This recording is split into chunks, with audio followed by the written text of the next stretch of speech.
hoje em Provérbios 29, 2. Queridos irmãos, o pastor Gideão já nos advertiu, com relação à importância do dia de hoje para nós, os brasileiros, os municípios estão elegendo seus governantes. Na mensagem também foi falado a respeito disso, e realmente o motivo de nós estarmos buscando ao Senhor, pedindo ao Senhor orientação, para que nós possamos decidir, não só hoje o voto na política, mas decidir todas as áreas da nossa vida, todas as coisas, de acordo com a vontade do Senhor, porque essa vontade é boa, perfeita e agradável para as nossas vidas. Então, que bom que nós estamos aqui hoje, que bom que nós estamos aos pés do Senhor, ouvindo a sua palavra, ouvindo a sua orientação. Então, que o Senhor, pois, nos abençoe. O pastor já falou aqui dos avisos, então eu não vou repetir os avisos. Eu quero somente falar dos aniversariantes da semana, para que nós possamos orar por eles. E se algum deles estiver presente, eu peço que venha à frente para que nós possamos orar. Dia 16, amanhã, o nosso irmão Gerson Júnior. Dia 17, Abraão Ximenes. 17 também, Marcílio Costa. E dia 20, nosso irmão Paulo Wagner. Temos somente Paulo Wagner aqui hoje. E eu gostaria de saber se tem algum irmão que está nos visitando hoje, nos dando a honra de sua visita. Não temos, Nós vamos agradecer a Deus pelos irmãos que estão fazendo aniversário esta semana. Nós vamos agradecer a Deus porque Deus tem sido misericordioso para conosco. Agradecer a Deus pela nossa igreja que tem retomado as suas atividades presenciais. Que o Senhor nos abençoe, que o Senhor abençoe o seu povo e toda a nossa nação no dia de hoje em que nós estamos elegendo os nossos representantes. Eu quero convidar para essa oração a nossa irmã Renilce.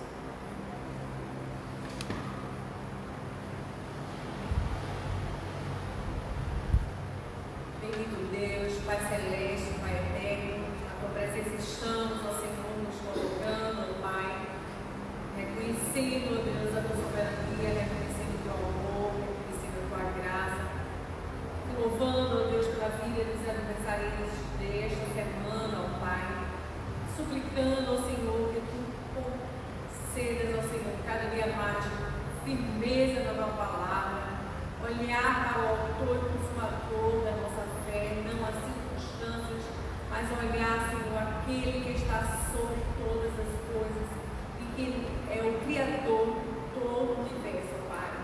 Queremos te suplicar que tu unjas, que tu capacites, que tu abençoes, ó Pai, também a cada pedido que aqui foi colocado em teu nome, a fim de que tu mesmo, Senhor, reconhecendo, ó Senhor, a nossa pequenez, mas reconhecendo a nossa dependência de Ti, ó Pai.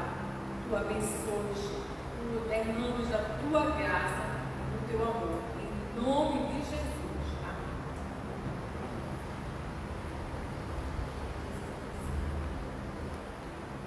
Queridos, nós vamos nos dividir em classes, lembrando que os adolescentes e os jovens terão aula lá em cima.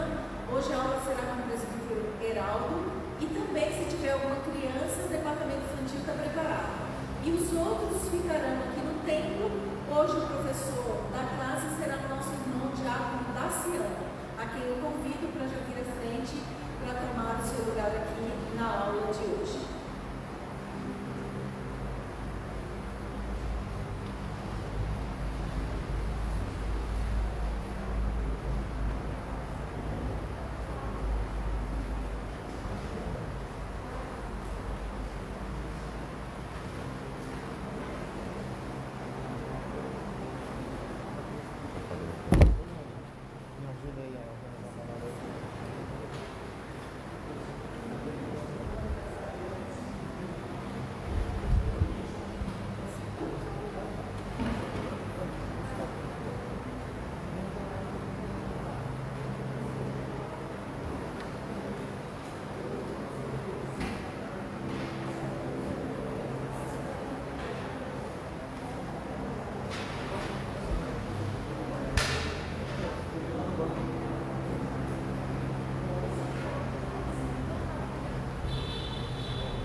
paz. Infelizmente hoje, acho que por causa das eleições, né, está bem reduzido aqui a igreja. Mas vamos lá dar continuidade. Nossa igreja ela tem estudado a doutrina da aplicação da redenção. Se os irmãos já vieram aqui as aulas passadas, foi demonstrado como é que se dá a aplicação da redenção, a obra do Espírito Santo nas nossas vidas. E hoje, especificamente, a gente vai falar sobre a justificação. Mas, para recapitular, eu trago ali como se dá essa obra da aplicação da redenção. Esses primeiros passos aí já foram estudados aqui. Inclusive, Paulo Wagner, que está aqui, já nos trouxe alguns desses passos aí. Letra A, vocação e regeneração. Letra B, conversão. Vem a justificação, santificação, perseverança dos santos. Isso aí é a obra do Espírito Santo na nossa vida. Nós, eleitos por Deus. Eu quis dar só esse panorama geral, mas na verdade vamos falar só sobre a justificação.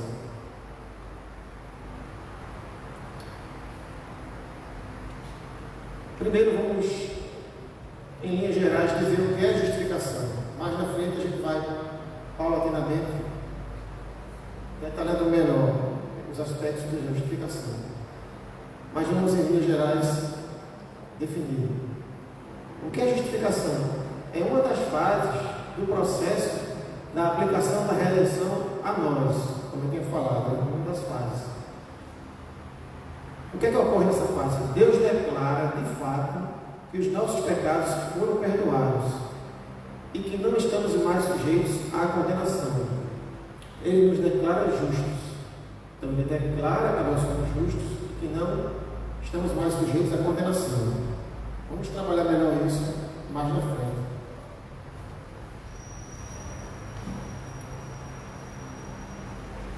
A doutrina da justificação ela foi importante durante a reforma. Por isso que eu trouxe aqui um pouco da história que nos fala sobre essa tão importante doutrina. Então, vamos falar um pouco da reforma protestante. Sabemos que há pouco tempo, a reforma protestante completou mais um ano, comemoramos mais um ano da reforma protestante, e que diz Deus que hoje nós estamos falando sobre justificação, que é um dos tópicos importantíssimos, que Lutero, Calvino e outros reformadores trabalharam nessa doutrina da justificação. Temos ali a teologia luterana e calvinista reformada. Esses teólogos, principalmente, houve outros também, eles trabalharam essa doutrina nos moldes da Bíblia. Por que eles fizeram isso? Porque o pensamento da Igreja Católica Romana era um pensamento que divergia do que a sã doutrina ensinava, divergia do que a palavra de Deus ensinava. E embaixo temos ali o principal problema da doutrina católica. Os reformadores, Lutero, Calvino, entre outros, diziam que essa justificação ela se dava pela fé somente. E a Igreja Católica acreditava que havia uma participação da pessoa, uma participação do ser humano. Dizia que era pela fé mais as obras. Então, esse era o ponto principal que eles combatiam. Entre o próprio Calvino e o próprio Lutero, também há diferenças entre a forma como eles tratam a justificação. Mas a gente não vai entrar nesse detalhe. Isso aí já poderia ser um motivo de uma outra aula já. O que nós vamos focar é o fato de que a Igreja Católica acreditava na sua doutrina que além da fé eram necessárias obras para que a pessoa fosse justificada. E para combater esse avanço dos reformadores, houve o que se chama na história de contra-reforma, que era a Igreja Católica trabalhando para combater esse avanço dos reformadores. E um evento muito importante naquela época da Igreja Católica é o Concílio de Trento, que se deu em 1545, em que, dentre outras doutrinas que eles queriam reafirmar, era o combate às heresias, que eles achavam que tudo que não seguisse os moldes dele, os moldes da Igreja Católica, eram heresias. E muitas vezes essas heresias eram formas corretas com que os reformadores estavam interpretando a Bíblia, mas à luz da Igreja Católica eram heresias. O dogma da infalibilidade papal, que o Papa não pecava, não podia errar, a proibição da circulação de determinados livros, já para combater essa reforma, e alguns cânones sobre a justificação. Eram decretos que estabeleciam a doutrina da justificação. Eu estou falando desses cânones aí porque, dentre os vários cânones, esses decretos que a Igreja Católica trouxe através do Concílio de Trento, há um bastante emblemático, que é esse cânon 9. Ele fala, dá uma determinação sobre como deve ser o comportamento daqueles que devem seguir a Igreja Católica. Se alguém disse que pela fé o ímpio é justificado, de tal modo como para dizer que nada mais é obrigado a cooperar, a fim de obter a graça na justificação, e que não é de forma alguma necessário que ele esteja preparado e disposto pelo movimento de sua própria vontade, seja anátema, ou seja amaldiçoado, excomungado. Então, tudo que a gente foi lido ali, se alguma pessoa tiver seguido esses ditames, será considerado excomungado pela Igreja Católica. Ou seja, se pela fé, de tal modo como para dizer que nada mais é obrigado a cooperar, a fim de obter a graça. Esse era justamente o pensamento dos reformadores, à luz da Bíblia. Nada mais é necessário obter no sentido de obras humanas, que não é de forma alguma necessário que ele esteja preparado e disposto pelo movimento de sua própria vontade. Ou seja, essa doutrina aí, ela está colocando nas mãos do comum essa vontade de ir atrás, vontade de ser salvo. E a gente sabe que Deus é que nos chama. Nós não. O movimento ativo é de Deus. Então, se você estiver seguindo essa doutrina, você será amaldiçoado à luz do que a Igreja Católica entendia. Há outros cânones que tratam de assuntos diversos, bem como da própria justificação, mas esse aí é bem emblemático sobre a diferença que havia entre o pensamento católico e o pensamento dos reformadores. Fundamento da justificação. O título está ali embaixo.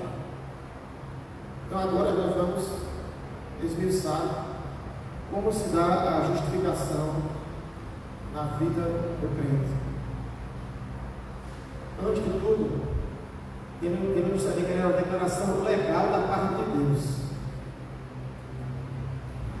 Legal no sentido dos teólogos entendem que é como se fosse realmente um procedimento judicial, um procedimento ligado ao tribunal. Nos tribunais, o juiz, ele, após analisar todos os fatos, ele declara uma se uma pessoa é inocente, declara se uma pessoa é culpada, sem interessar no interior daquela pessoa. Então, isso é o que Deus faz, Ele declara, simplesmente, dá um decreto de que você é justificado. Significado de justificar no Novo Testamento. Existem vários significados, mas o principal, o mais utilizado, que vai ser utilizado aqui para explicar o que é justificação, é essa questão de declaração legal da parte de Deus. Em Romanos 4, 5, nós lemos: aquele que não trabalha, mas confia em Deus, justifica o ímpio, sua fé lhe é acreditada como justiça. A princípio, quando a gente lê aquele que não trabalha, a impressão de que está estimulando a preguiça, né? Mas na verdade, esse que não trabalha, no sentido de obras, aquele que independe das obras para ser justificado. É isso que nós falamos. Aquele que não trabalha, mas confia em Deus, que justifica o ímpio, sua fé lhe é acreditada como justiça. Ou seja, não depende das obras. Tá? Deus declara os ímpios como justos a seus olhos, sem ter como base suas boas obras, mas em resposta à sua fé. Isso é uma explicação do versículo que a gente acabou de ler. Então Deus nos olha para nós e nos declara justos. Mais na frente a gente vai ver que essa justiça, de onde vem essa justiça? Tá? Então, continuando nos fundamentos da justificação, para entender essa questão de justificação, eu tenho acabado de falar, assemelha-se a uma decisão do juiz em que ele declara uma pessoa inocente. A gente pode entender a justificação como o oposto de condenação. Certo? Quem fará alguma acusação contra os escolhidos de Deus? É Deus quem justifica. Quem nos condenará? Romanos 8, 33, 34. Então, há essa... Para entender melhor o conceito de justificação, nós podemos fazer essa comparação aí de condenação. Nós não somos condenados, nós somos livres de toda condenação. Por quê? Porque nós somos justificados. Condenação, declarar a pessoa culpada. Justificação, declarar uma pessoa inocente. Então, para facilitar a compreensão, podemos trazer fazer essa comparação, fazer essa dicotomia.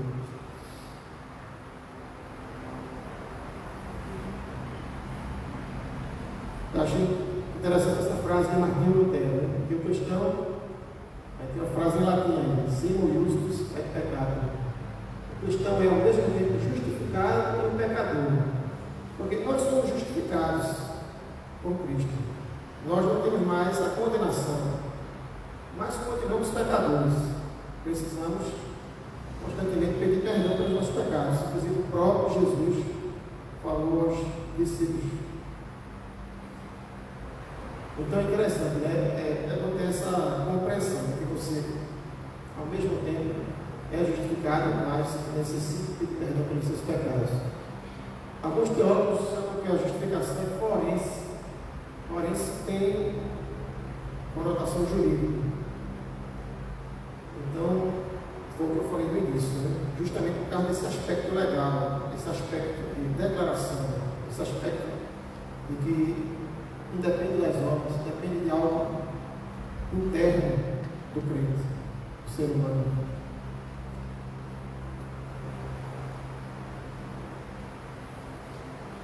Continuando nos fundamentos da justificação, temos esse: Deus só pode nos declarar justos porque Ele acredita a nós a justiça de Cristo. Romanos 4, 3. Abraão creu em Deus, isso que foi imputado. Eu coloquei entre parênteses ali o termo que é usado na nova versão internacional. que é creditado. Abraão creu em Deus, disse que foi imputado ou creditado com justiça. Romanos 4, 5 a 6. Mas, ao que não trabalha, porém crê naquele que justifica o ímpio, já lemos isso, né? A sua fé lhe é atribuída, creditada como justiça.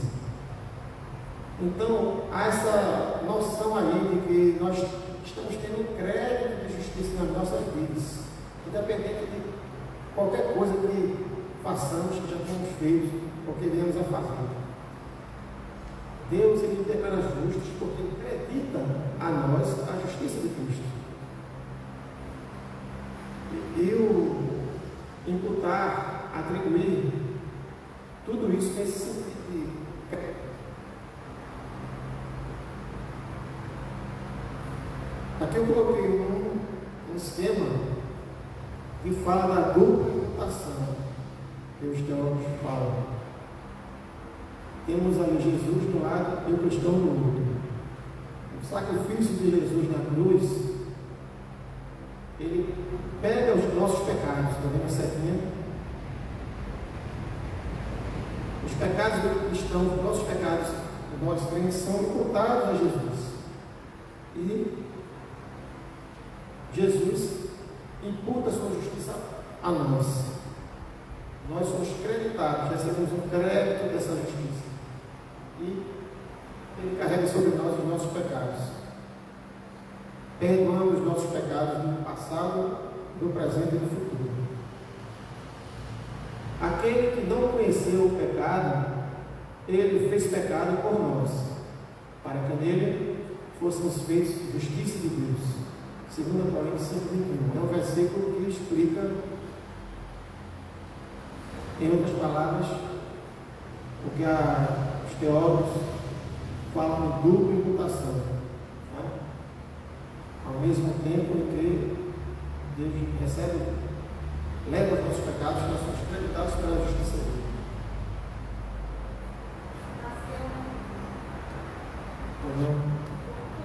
Aguarda o microfone. Dessa parte aí atrás, quando diz assim que ele nos declara inocente. Essa parte, isso ali declara uma pessoa inocente da justificação. É inocente mesmo, porque alguém pagou e a gente não é inocente. Eu acho que assim, não sei. Talvez esse tema aí não esteja realmente bem colocado. Eu não sei, eu fiquei pensando, eu não sou isso. Eu quis colocar no sentido de livres de condenação. Livres de condenação. Mas realmente, talvez esse livro de condenação não seja sinônimo de inocente. Alguém pagou. Então, esse é o sentido da condenação. Mas ele pagou para que nós não pagássemos. Pastor, quer intervir?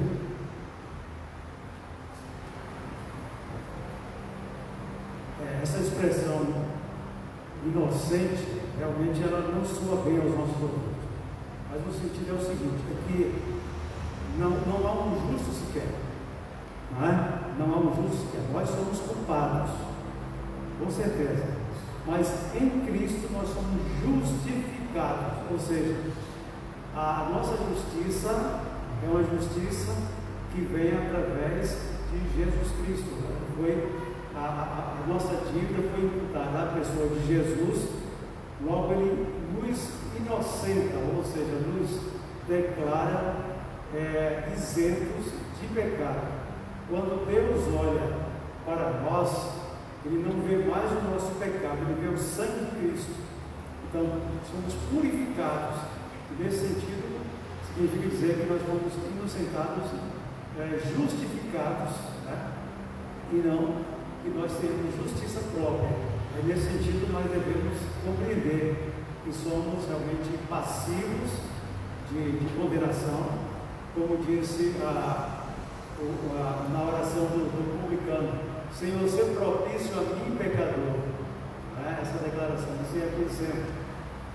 o salmista Davi, eu nasci na iniquidade e o pecado me concebeu minha mãe. Mostrando que realmente todos somos pecadores desde o ventre materno. Então não há, no sentido que nós entendemos assim, não há um inocente, nesse sentido, humanamente falando. Mas Cristo, então, assumiu sobre si os nossos pecados, nos imputando a sua justiça. É nesse sentido. Obrigado, pastor. Obrigado, Arno.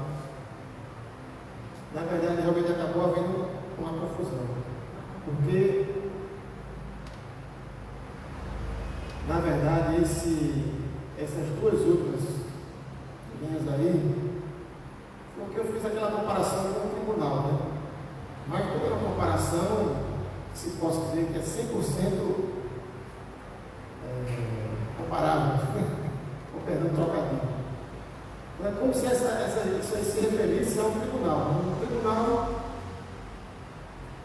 ou a pessoa declarando culpada, ou a pessoa declarando inocente.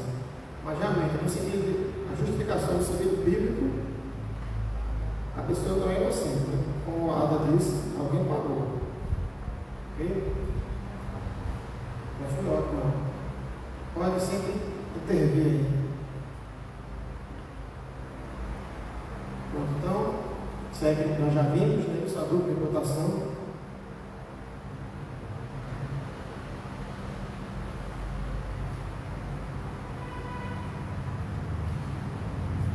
Com essa dupla imputação, nós vimos a diferença básica entre o protestantismo e o catolicismo romano durante a Reforma.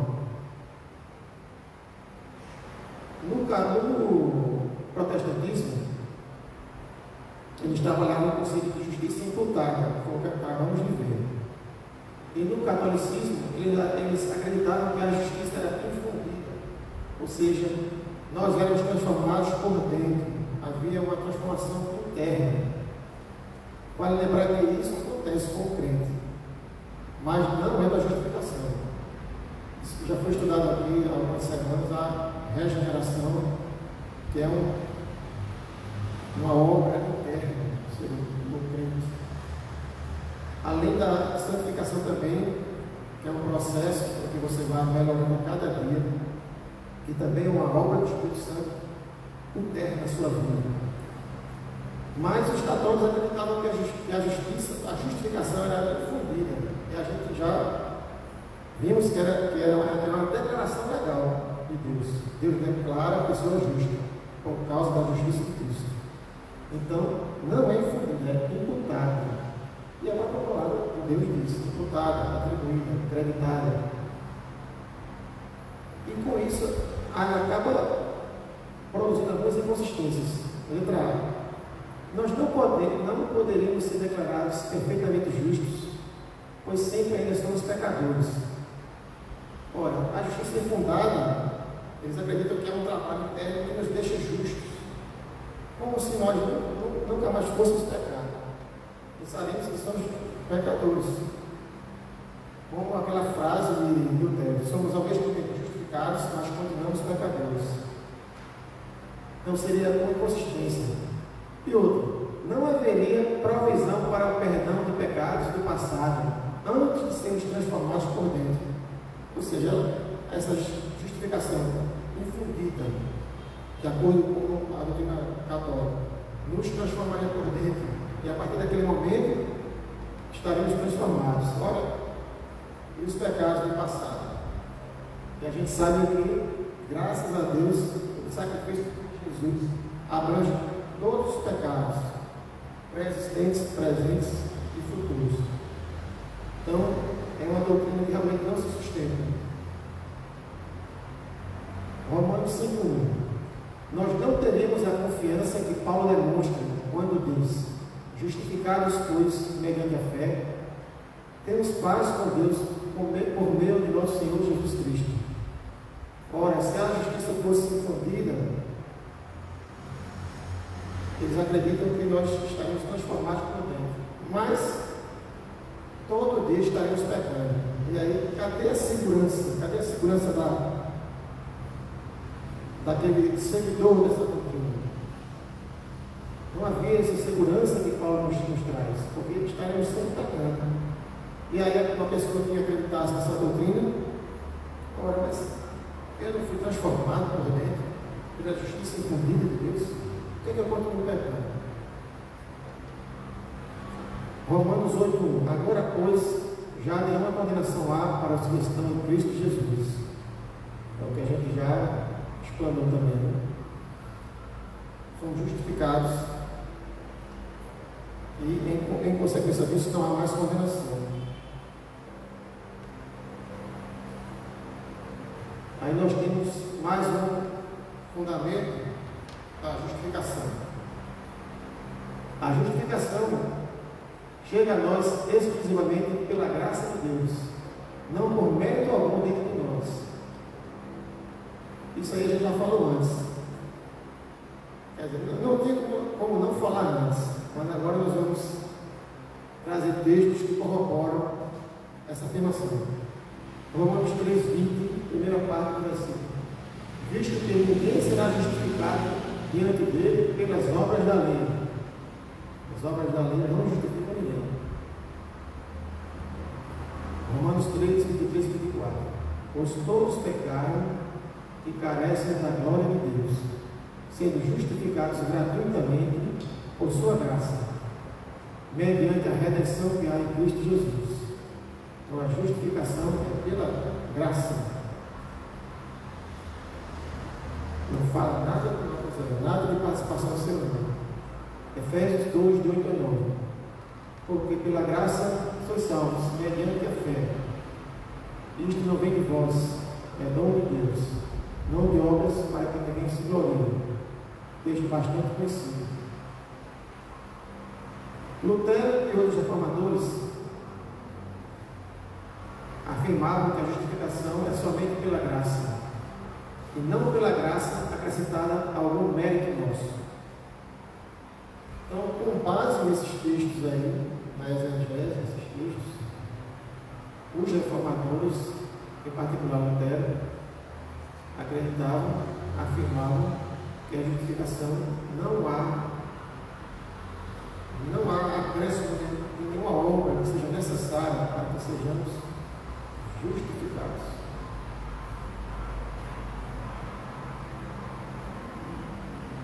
Mais um fundamento. Deus justifica por meio da nossa fé em Cristo.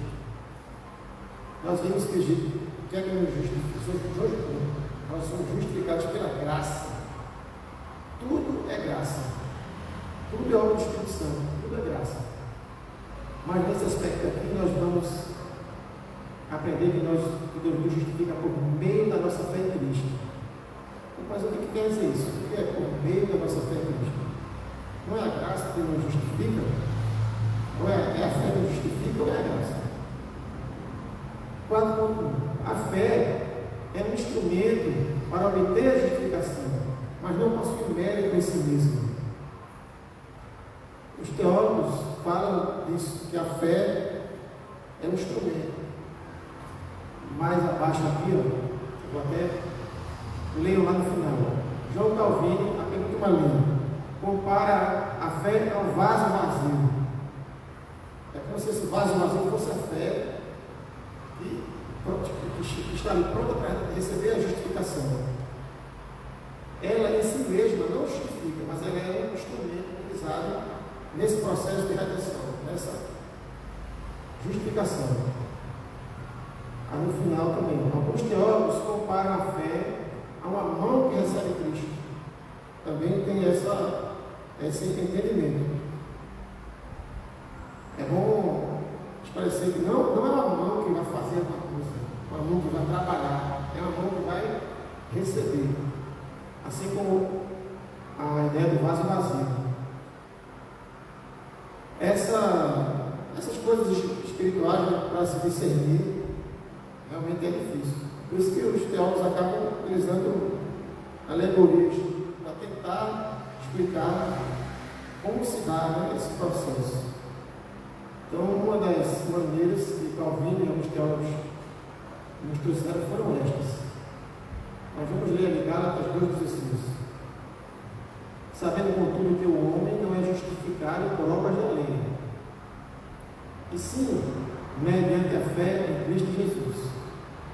Também temos crido em Cristo Jesus, para que fôssemos justificados pela fé em Cristo e não por obras da lei, pois por obras da lei ninguém será justificado. É mais um texto que fala que nós somos justificados por meio da fé. Tá? Mas esse texto aí, realmente isso é uma construção mais doutrinária, né? De que a fé é um instrumento. Essa palavra instrumento que é utilizada pelos teólogos. A Bíblia diz que é por meio da nossa fé. Ela é o meio por qual nós somos justificados. E aí os teólogos trazem essa ideia de instrumento, essa alegoria de que é um vaso, de que é uma mão. Então ela é aquele instrumento que faz com que nós sejamos justificados. Alguns trazem a expressão em alguns livros, fé justificadora. Mas é porque ela em si mesma ela não justifica, ela é um caminho, ela é um instrumento que é utilizado para receber a justiça de Deus. Pastor Julião.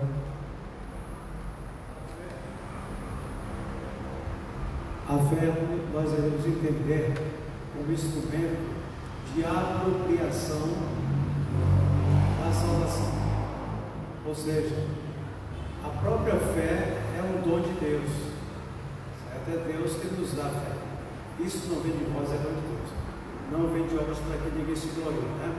Então Deus, quando o homem se converte, quando o Espírito Santo ilumina, faz ver a sua pobreza espiritual, o seu pecado, e ao mesmo tempo coloca diante dele a oferta. Olha, aqui está Deus se oferecendo a salvação em Cristo Jesus. A fé, ela nos é dada com esse objetivo de percepção dessa bênção de Deus que é a salvação, né? E que nós então vamos utilizá-la, torná-la operante, no sentido dela se apropriar dessa salvação, certo? Então por isso que um morto, uma pessoa morta, ela não vai produzir fé, ela não vai ter salvação.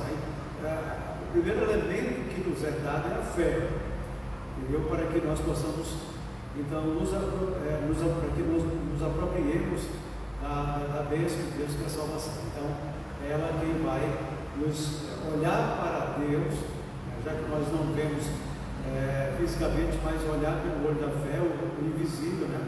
Cremos e dizemos: Senhor, eu sou um miserável pecador, dependo de Ti, então eu me aproprio dessa salvação. Quer dizer, essa palavra é fé, é uma certeza absoluta, concreta de Deus que nos faz ver a nós mesmos e ao mesmo tempo aquilo que Deus nos oferece, certo? Então, isso nesse sentido que ela se torna, os teólogos falam de instrumento, mas é um meio de apropriação, né, da graça de Deus em nosso favor.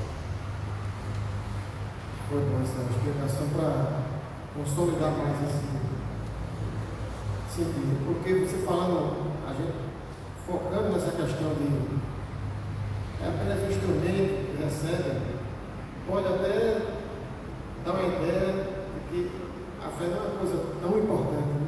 Mas é importantíssima. Apenas ela é utilizada para se apropriar, né? Como você falou, se apropriar da graça de Cristo. Por isso que é importante. A fé por si mesma não alcança o favor de Deus. A fé é o instrumento pelo qual a justificação nos é concedida. Foi o que já vimos.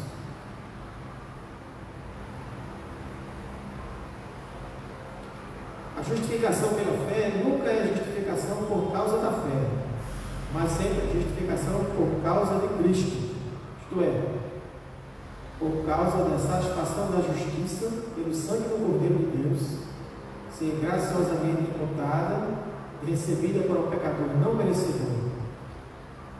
Então ele está falando tanto da graça quanto da fé. A justificação pela fé nunca é justificação por causa da fé. A causa é a justiça de Cristo, certo? Ela é o meio, ela é uma forma, a fé é uma forma de nós nos apropriarmos dessa justiça de Cristo, que foi trazida pelo seu sacrifício, por causa da satisfação da justiça, pelo sangue do Cordeiro de Deus, ser graciosamente imputada e recebida por um pecador não merecedor. Pecador não merecedor. Afinal de contas, as obras não justificam. A base da justificação de Cristo é a sua justiça. Então, isso aí é importante sabermos. A justiça de Cristo é que é a base.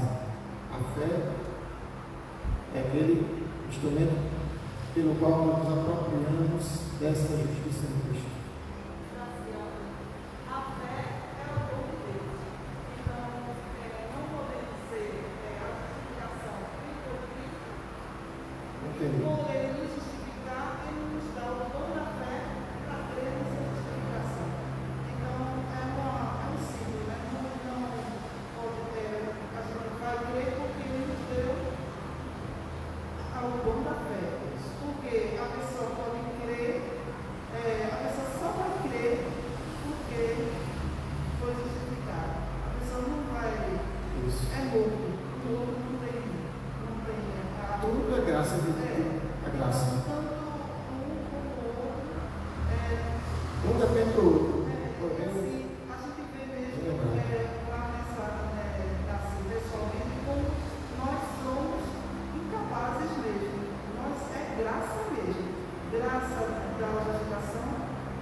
Porque Deus escolhe a fé como instrumento para receber a justificação. A fé é a atitude que demonstra que nós não dependemos de nós mesmos. A fé é o oposto de confiar em nós mesmos, a atitude que se adequa perfeitamente à salvação. Aí um tópico aí que está resgatando a fé, já que o mundo fala que elas são instrumentos, mas aqui ela fala, por que Deus escolheu a fé? Ora, a fé demonstra, claro que o dom da fé, quando nós exercitamos esse dom, ele demonstra que nós dependemos de Deus para tudo, nós não podemos nos fiar em nós mesmos. E Deus usa essa fé para que nós nos apropriemos da justificação, porque é um instrumento importantíssimo para a nossa vida, é essencial. Sem fé é impossível agradar a Deus. Por isso que ele utiliza esse instrumento para que nós nos apropriemos da justificação. Relembro mais uma vez. Ela demonstra que nós não dependemos de nós mesmos. Ela é o oposto de confiar em nós mesmos. Atitude que se adequa perfeitamente à salvação. Agora, para você ser salvo, você tem que acreditar que Jesus Cristo veio para lhe salvar. Porque você, por si próprio, não chega a canto nenhum. Depende totalmente de Cristo.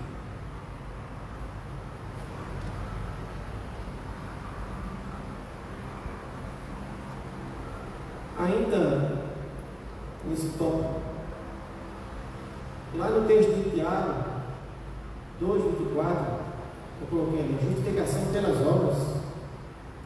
Como é isso? A gente não estudou que a justificação é por meio da fé, por causa da graça, por causa do sacrifício de Cristo. Mas em Tiago 2:24, o que é que ele nos traz? Verificar se uma pessoa é justificada por obras, e não somente por fé. Verificar se uma pessoa é justificada por obras, e não somente por fé.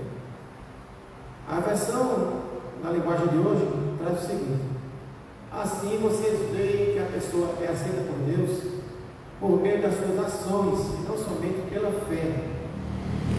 Agora, mas o que Tiago está contradizendo a Paulo? Paulo fala que a justificação é por meio da fé, por obra, não por fé somente. Ambos estão corretos. O enfoque de Tiago é diferente. Ele estava aí criticando aquelas pessoas que acreditavam que apenas um conhecimento intelectual da obra de Cristo seria suficiente para que essa pessoa fosse justificada. O mero conhecimento intelectual, meramente ler ou escutar,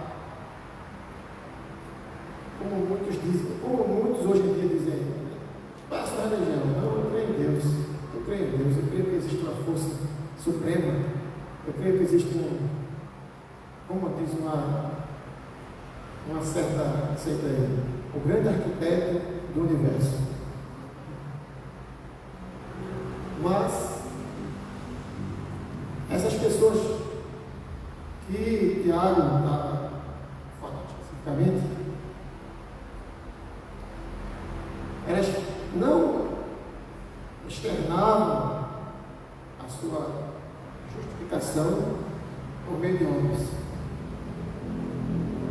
E a gente sabe que uma pessoa que é justificada por meio da fé, que tem a fé genuína, dom de Deus, ela pratica as boas obras.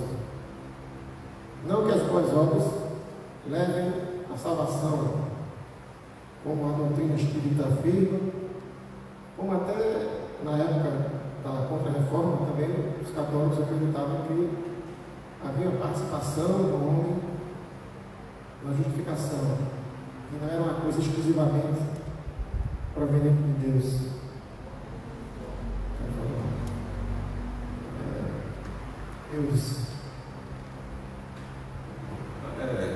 Eu estou tentando entender esse Tiago que você colocou aí, né? 2.24. Verificar que uma pessoa é justificada por obras, e não somente, né? E não por fé somente. E você falou, né? Muitos cristãos são teóricos, lê, sabem falar, né? Mas não praticam. Por exemplo, eu digo, né? Devemos amar, mas muitos não amam. Devemos perdoar, mas muitos cristãos não perdoam. Está entendendo? Então, realmente, isso aí, como é que eu posso seguir a Cristo? Cristo manda fazer, tá? Mas depois eu não faço. Entendeu? Eu estou achando que eu também nesse daí, está entendendo? Em levar a palavra, sempre que tiver a oportunidade de levar a palavra de Deus no meio, mas muitas vezes também a gente não leva. Então, muitas vezes nós tornamos muito mais teóricos, ler, aprender, mas a gente não leva aquilo que Cristo quer que a gente vá fazer. Então, acho que é por esse lado que ele coloca aí o termo de obras, né? Como você falou aí, né? A gente tem inteligência, sabe, mas a gente não pratica. A gente não tem aquele realmente de parar assim e pensar: será que eu estou certo? Obra não é você sair construindo, fazendo, desses termos assim. Mas você levar a palavra, perdoar, amar, que é muito difícil a gente perdoar aquele que nos ama. Viver, né? Viver. Pastor,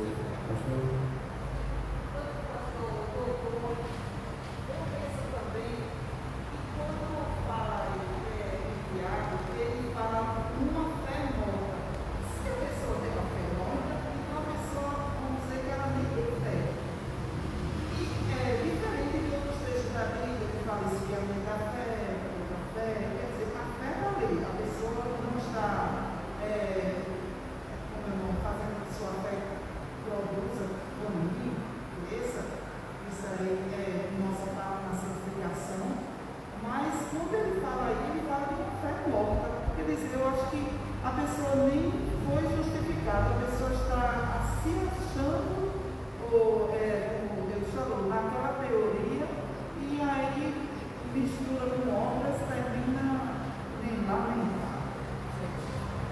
É isso mesmo.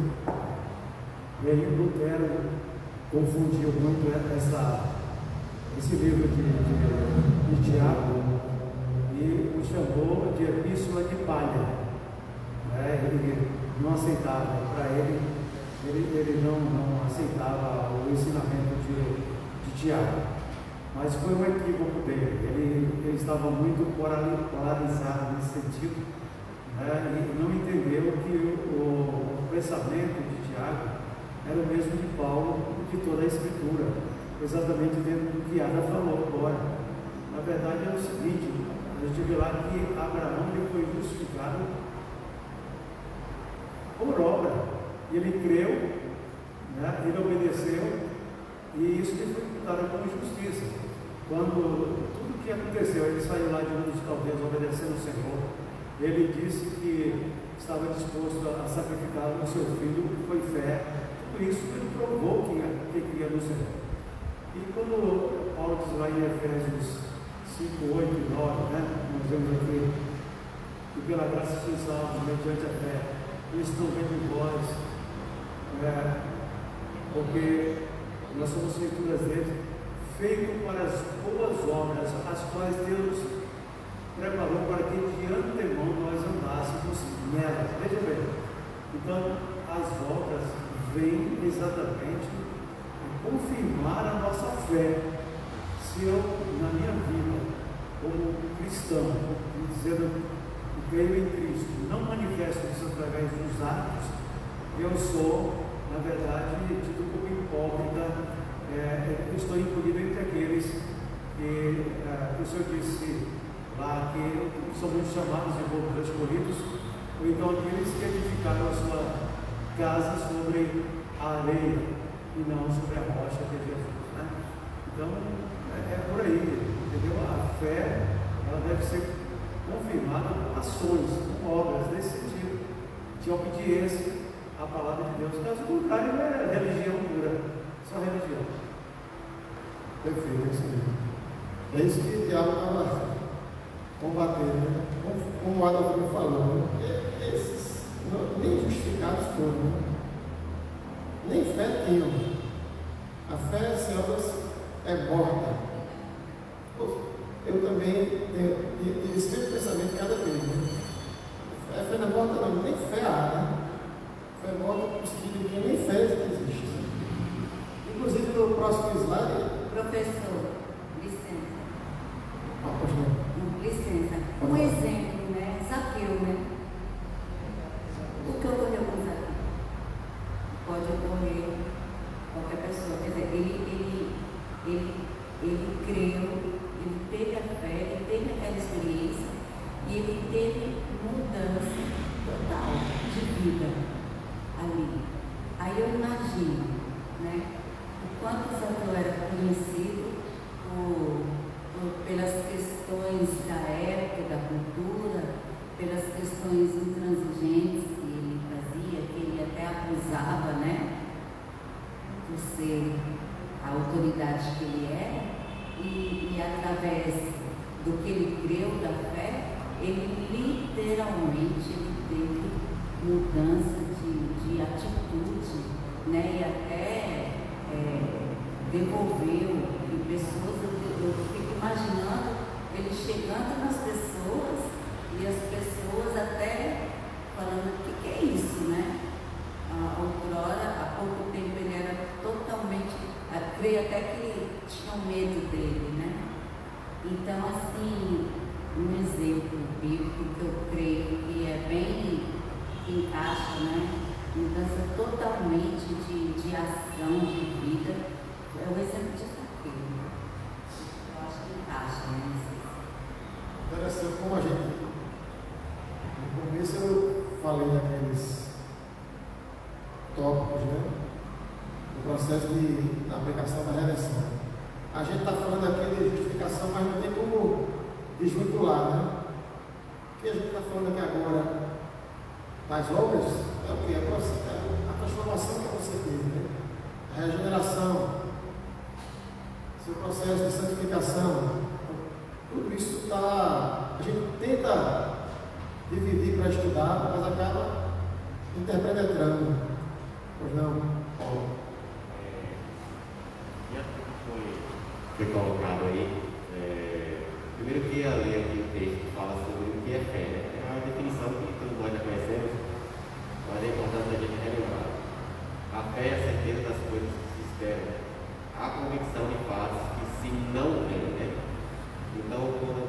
pastor colocou aqui, né? A fé é um dom de Deus. Né? Quando você coloca assim, qual a conexão de graça com fé? Nós temos fé porque Deus nos agraciou com essa fé. Daí vem a nossa fé. E foi não por mérito nenhum. Né? Então nós somos agraciados com fé. Não só nós, mas os antigos, como o pastor também falou, né, de Abraão. Pois pela fé os antigos obtiveram bom testemunho. Ou seja, através da revelação de Deus naquela época, eles receberam a promessa daquele que viria, do Cordeiro, né? Por isso que eles fazem o sacrifício, né? Já apontando para Cristo. Então, a partir da fé que eles receberam pela graça de Deus, eles mesmo sem ver, né, sem conhecer a Jesus, eles foram alcançados. Nós hoje também vemos essa realidade, nós cremos, né? E por isso nós somos alcançados pela graça de Deus. Até mesmo aqueles que viveram na época de Jesus, quantos viram a Jesus, mas não tiveram a fé, não receberam a graça, né? Não foram graciados pela fé, e muitos rejeitaram Jesus Cristo. Então a fé aqui, como fala, é a convicção das coisas que não se veem. Então, através desse processo, através da graça que Deus nos dá, porque é dom de Deus, né? Nós temos essa convicção. Então, nada mais é a fé do que convicção. Nós temos um Salvador, Jesus Cristo, que morreu por nós, e isso nos justifica perante Deus. A outra coisa que eu queria colocar seria, até se colocou com relação a como é que a gente crê. A gente diz que crê em Deus, que a gente vem e a gente não pratica as coisas. Como saber essa correlação de quem confessa, mas não faz, né? Aí eu lembrei daquele versículo que está em Lucas 3:9, que diz: e também já está posto o machado à raiz das árvores.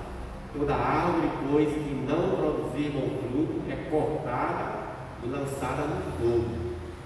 Então, aquele que tem fé, aquele que verdadeiramente recebeu o dom de Deus, esse vai produzir os frutos, certamente. Mas a Bíblia também fala, no texto que não estou lembrado agora onde está, mas diz aquele: nem todo aquele que diz Senhor, Senhor, entrará no reino dos céus. Então, as igrejas estão cheias de pessoas assim, religiosas, que creem em Deus, até participam da igreja, mas elas não praticam a fé verdadeira que Tiago fala, né? Aquele que tem fé, ele vai demonstrar através de bons frutos. Então essa é a correlação que tem com relação à fé e às obras, e a questão também da graça e a fé, né? Eu só vou colocar aqui uma palavra, tá? Porque você colocou ali mas eu fui olhar aqui no começo e vi o seguinte, né? Tiago, né? 2, né? 14. Já fez obras para nada. Aí, que proveito há, meus irmãos, se alguém disser tem fé e não tiver obras? Porventura, essa fé pode salvá-lo? Aí ele diz: se um irmão estiver de luz e tiver de falta de mantimentos, muito bem. Aí no 16 o seguinte: se alguém de vós lhe disser, ide em paz, apretai-vos e fartai-vos, e não lhe der as coisas necessárias para o povo, que proveito há isso? Não adianta eu dizer que sou um cristão, né? Ter ser conhecedor da palavra, e quando eu ver outro irmão lá em sofrimento, eu sempre dizer: eu vou orar. Vamos orar. Devemos orar. Mas devemos também partir para casa em ajudar. É isso que ele está falando aí. Então, aqui, mas a Bíblia tem que colocar isso. Está entendendo? Esse dois versículos é chave mesmo. Você tem que entender o que ele quer dizer. Você já viu lá no slide posterior já. Eu vou nem mostrar mais o slide. Mas eu ia falar sobre isso aí que você levantou. E o que Thelma levantou, Paulo Wagner, são versículos, são situações diferentes, mas que trazem o que a gente está estudando. Porque essa relação entre fé e obras, se você tem fé, você vai produzir bons frutos. Se você não produz obra nenhuma, é porque a sua fé é morta. Ou melhor, nem fé você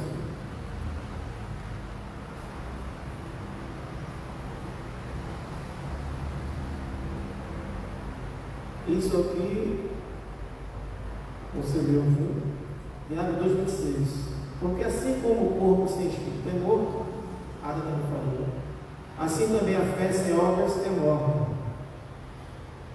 Ou seja, era nesse sentido que Tiago estava trazendo esse ensinamento.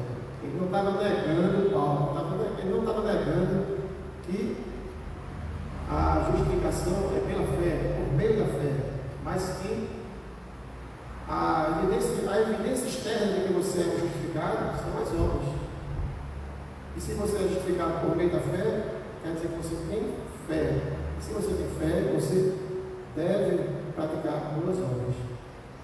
Ele não nega, Tiago não nega o ensino de Paulo, mas apenas afirma uma outra verdade. São duas verdades que se complementam. A pessoa demonstra ser justa pelas suas obras, e não somente pela sua fé. Mais uma vez, as obras é aquela evidência externa de que a pessoa é justa, foi justificada. Tem fé. Recapitulando, trouxe aí as 5 ideias principais que nós estudamos hoje para refrescar a memória. Lá em cima, a justificação é uma declaração legal da parte de Deus. Deus declara que nós somos justificados, independente de qualquer coisa que façamos. Deus só pode nos declarar justos porque Ele acredita a nós a justiça de Cristo. Então, Ele nos declara justos. Por quê? Porque Deus sacrificou-se por nós, carregou os nossos pecados e imputou justiça a nós. Terceiro, a justificação chega a nós exclusivamente pela graça de Deus, não por mérito algum dentro de nós, como havia aqueles ensinamentos errados lá da Igreja Católica. Apenas a graça. Quarto, Deus nos justifica por meio da nossa fé em Cristo. A fé é o instrumento pelo qual nós nos apropriamos dessa justificação. Como eu falei, é um vaso que recebe, é uma mão que se apropria, que recebe essa justificação. E por último, que acabamos de estudar, Paulo e Tiago não se contradizem quanto à justificação. O foco de Paulo é que a justificação é por meio da fé. E o enfoque de Tiago é que é por meio da fé. Mas, por alguns acharem que uma fé, entre aspas, intelectual era suficiente, mas eles não produziam obras, então, por isso que Tiago trouxe esses ensinamentos, que a fé sem obras é morta.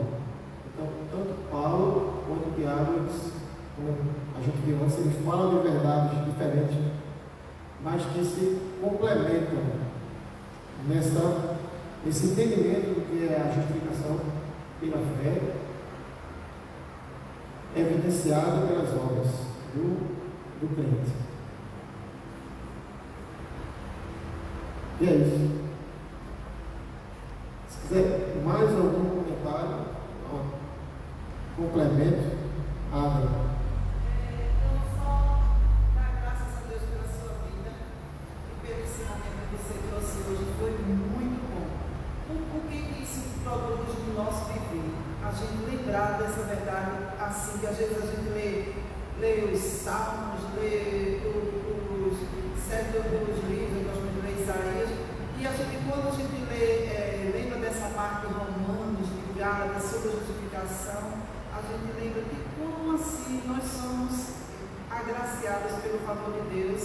Graças a Deus pela sua vida, pela forma que você conduziu essa lição e nos trouxe essa mensagem hoje. Amém. Foi muito bom estudar, né? Porque quando a gente prepara uma aula, a melhor coisa é que você aprende mais, né? É bom demais aprender. Estudar a palavra e a legislação. legislação complementar, utilizando o termo jurídico. Então é isso, meus irmãos. Eu, graças a Deus por essa missão, esse plano de redenção ainda vai ter mais a próxima missão, eu não sei exatamente qual é, mas quem vai dar, mas ainda é sobre o plano da redenção, né? Obra do Espírito Santo. Então, eu peço, acho que eu estou falando aqui. Pronto, eu peço a todos que fiquemos de pé. O reverendo Leão, você pode fazer uma oração, por favor?